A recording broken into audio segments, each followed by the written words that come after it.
Let's go to the government and its $5 million cheque to help Team New Zealand keep key staff in the run-up to the next America's Cup.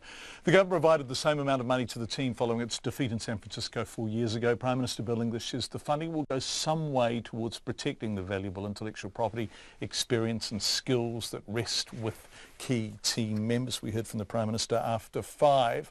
Let's go now to Mark Orams, the head of AUT's School of Sport and Recreation, who's been involved in 2 America's Cup campaigns and joins me now. Mark, you there? Yeah, g'day, John. How are you? I'm very well, thank you. Bit of a chilly night down country, but I've just arrived home, so nice and warm back here in Torbay. Right. Good old Torbay, eh? Yes. Now look, a lot of people on national radio, you even mention the America's Cup, and they get incensed, and they say, "Roar!" and other things, often more articulate than that, but I'm just paraphrasing. So let's talk about the financial benefit of having this event in Auckland. Roughly ballpark figure, what's it worth? Oh, it's certainly worth a heck of a lot more than $5 million that the government has invested in retaining some of the talent. It certainly, when we hosted in 2000 and 2003, the benefit was estimated to be in the hundreds of millions. Now, that accrues across a whole variety of sectors, the hospitality and tourism sector, the marine sector, and also reputation. And the other part of it that's sort of perhaps an intangible is brand New Zealand internationally, and the opportunity to leverage that when we are playing in a high-tech game and showing that we're able to be successful on the world stage. That provides an enormous amount of opportunity for businesses internationally to market their products and to become successful. It opens a lot of doors. So there's no doubt that Team New Zealand's success in the America's Cup and other high-profile yachting events has been something that has delivered quite a large return on that investment over many, many decades. Okay, let's talk about what the $5 million is for. It's basically to keep as many of the team involved in the team as possible, isn't it?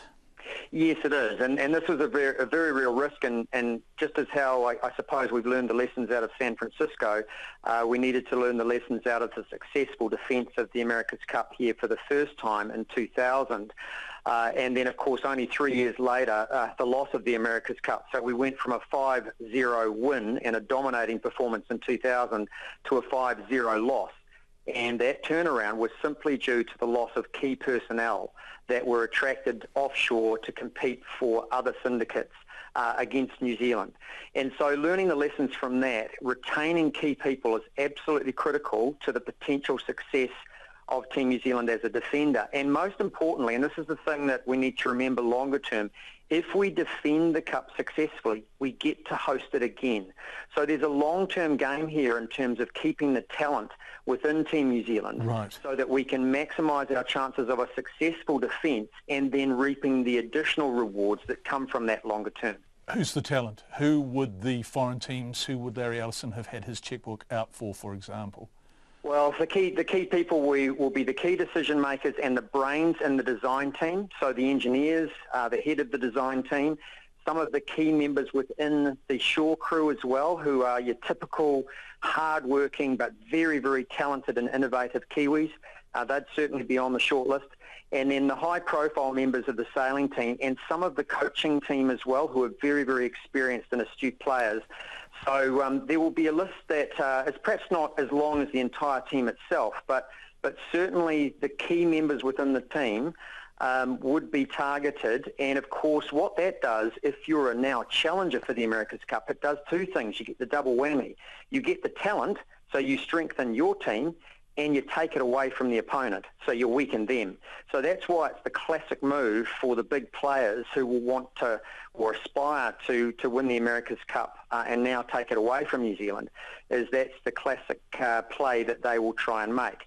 I don't think it'll be successful this time, John.